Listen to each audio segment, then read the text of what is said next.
Le docteur Jean-Paul Hamon, médecin généraliste, nous a rejoint sur ce plateau. Bonsoir docteur, on revient évidemment sur ces annonces du Premier ministre aujourd'hui. J'aimerais évidemment avoir votre analyse, votre opinion. Freiner sans enfermer, confinement New Look, version Emmanuel Macron. Est-ce que vous êtes convaincu par ce que vous avez entendu ce soir ?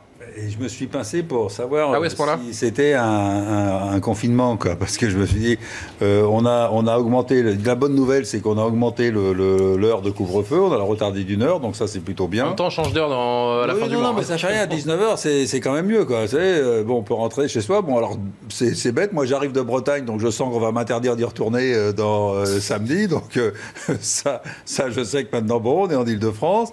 La bonne chose, c'est qu'ils n'ont pas fait les mêmes erreurs du premier confinement. Ils ont permis aux gens de s'aérer dans les forêts, de s'éloigner à 10 km de chez eux, et il n'y a pas de limitation. Donc ça, c'est plutôt bon pour le moral. Je pense que le problème, ça va être les écoles, parce qu'on voit bien que les enfants sont vraiment très contaminants. Ouais. Ça, c'est la révélation de justement, je pense que c'est lié... Il aurait fallu franchir ce cap de fermeture des écoles, selon vous ? Qui est chez les ados, qui est les classes à moitié de charge, bon, ça c'est plutôt bien. Mais les écoles qui n'est pas à moitié de charge dans les autres, alors qu'on sait que c'est là que ça contamine. Moi, j'ai quelques exemples de très proches où c'est clairement les enfants qui ont ramené le virus à la maison. Que je comprenne bien, pardon, docteur, de vous couper, mais est-ce qu'il y a une réelle pertinence sanitaire avec les décisions qu'on a apprises aujourd'hui ? Honnêtement, là, depuis... j'étais dans ma voiture, j'écoutais Jean Castex et je me disais... Où est le truc que je comprends pas, quoi. On nous annonçait un truc qu'allait être un confinement qui allait être sévère, et je me dis mais où est la sévérité ? Les gens vont aller au boulot, ils vont avoir le droit de sortir, c'est bien. Bon, ça sert à rien. Je sais pas si ça va freiner le virus. Moi, la question que je suis en train de me poser, je me dis mais à quel endroit ça va freiner le virus, quoi ? Docteur Hamon, pour compléter. C'est vrai, ils ont maintenu les activités extérieures pour les gamins, c'est très bien.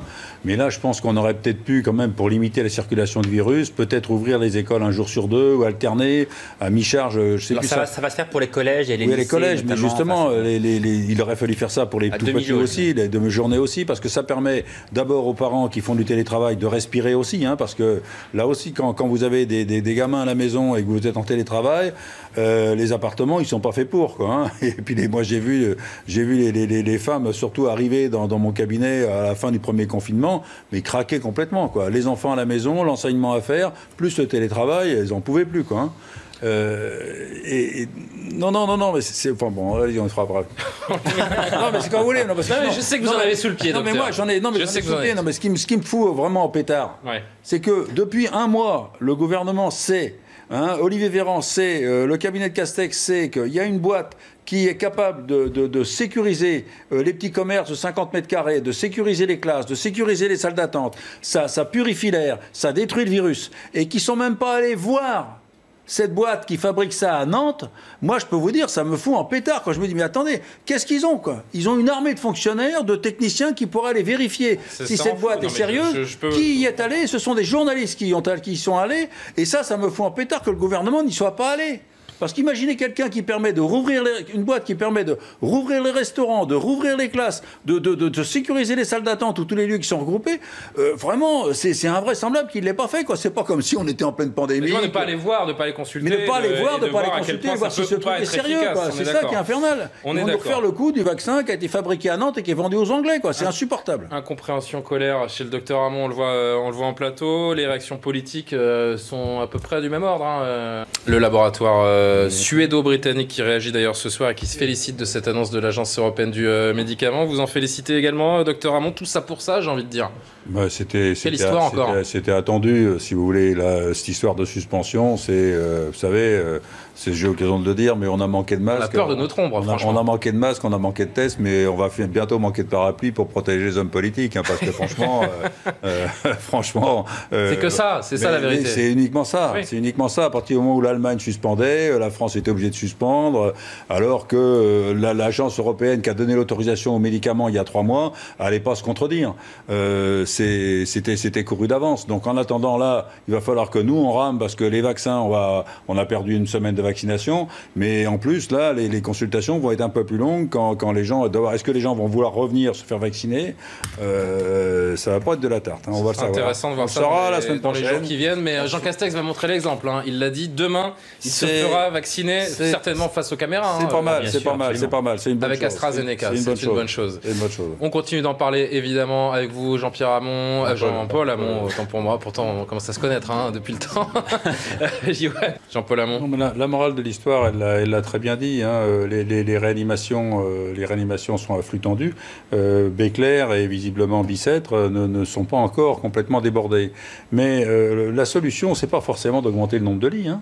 C'est d'éviter les hospitalisations et d'avoir des réanimations qui soient souples. Mais comment vous évitez les hospitalisations? De pouvoir transformer des lits de soins intensifs, c'est-à-dire en lits de réanimation. Ça j'entends, mais comment est-ce que vous évitez les hospitalisations? On évite les hospitalisations en ayant une médecine de ville qui a les moyens de garder les gens chez soi et de raccourcir les hospitalisations dès que les gens puissent sortir, qu'on puisse diminuer le nombre de lits de personnes hospitalisées.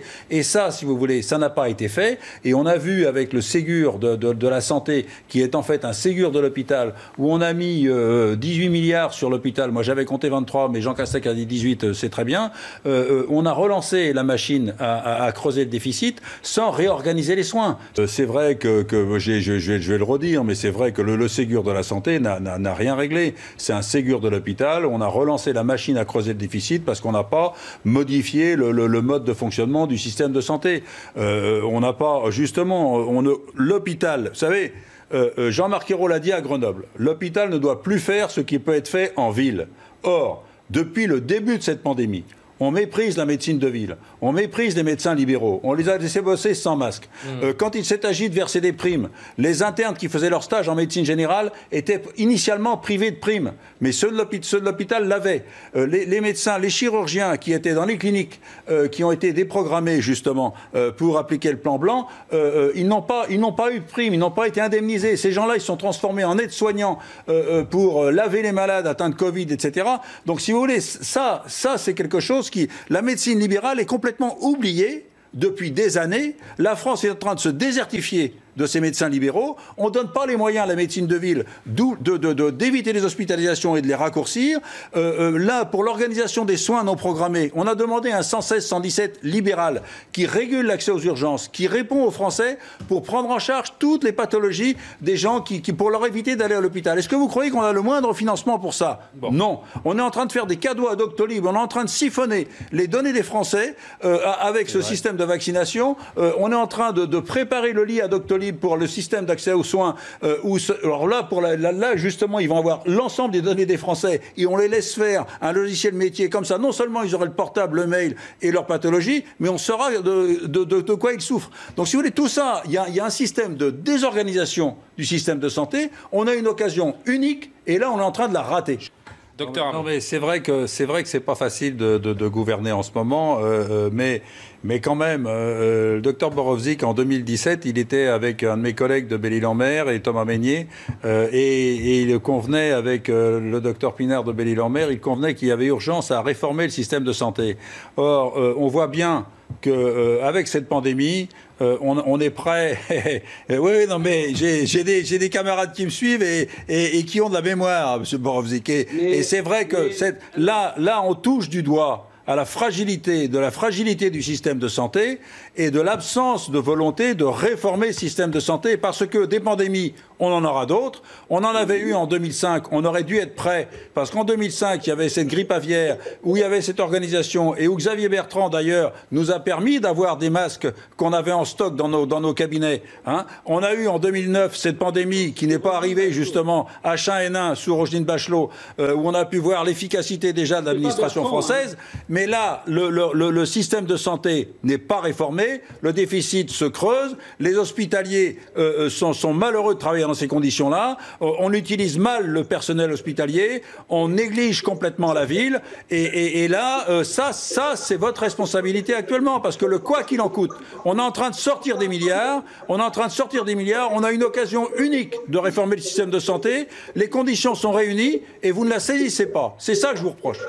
Mais ce que je supporte n'importe pas, là. Vous critiquez une fois de plus les médecins libéraux qui n'étaient pas à votre réunion. Je regrette, les médecins libéraux, ils en ont plein le dos. Ça fait 1 an que ça dure, ça fait 1 an qu'ils sont méprisés, ça fait 1 an qu'ils sont oubliés, ça fait... Non, mais vous pouvez faire toutes les mots que vous voulez. Hein? Toutes les mots que vous voulez. Mais quand vous êtes au Conseil de l'Ordre, avec le président Bouet et Thomas Mesnier, en présence du docteur Pinard, vous convenez qu'il faut réformer le système de ville. Vous convenez ça. Là, on est dans un système à la rue, où les médecins ont été méprisés. Ils sont allés au boulot sans masque, ils sont allés au boulot sans test. Et pendant la pandémie, il y a un arrêté qui est publié osant dire que les pharmaciens vont pouvoir apprendre à palper les lombaires après une formation de 4 heures. Vous entendez? C'est la médecine en 10 jours. Vous avez des députés qui ont soutenu une proposition de faire un métier intermédiaire entre infirmiers et médecins, parce que vous n'êtes pas foutus de redonner de l'attractivité au métier de médecin généraliste qui disparaît actuellement. Vous êtes en train de vouloir recréer les officiers de santé du temps de Madame Bovary. Vous êtes en train de dégrader la qualité de prise en charge des patients. Vous avez des télécabines qui sont en train de fleurir dans Paris intramuros, dans les pharmacies, pour multiplier les téléconsultations. Tout ça dans l'impunité. Vous êtes en train de donner les santé des Français, les données de santé des Français à Doctolib. Là, je peux vous dire que les médecins qui vont pas à votre réunion, ils ont raison, 100 fois raison, parce qu'ils en ont marre, comme moi. Ça fait mal, hein.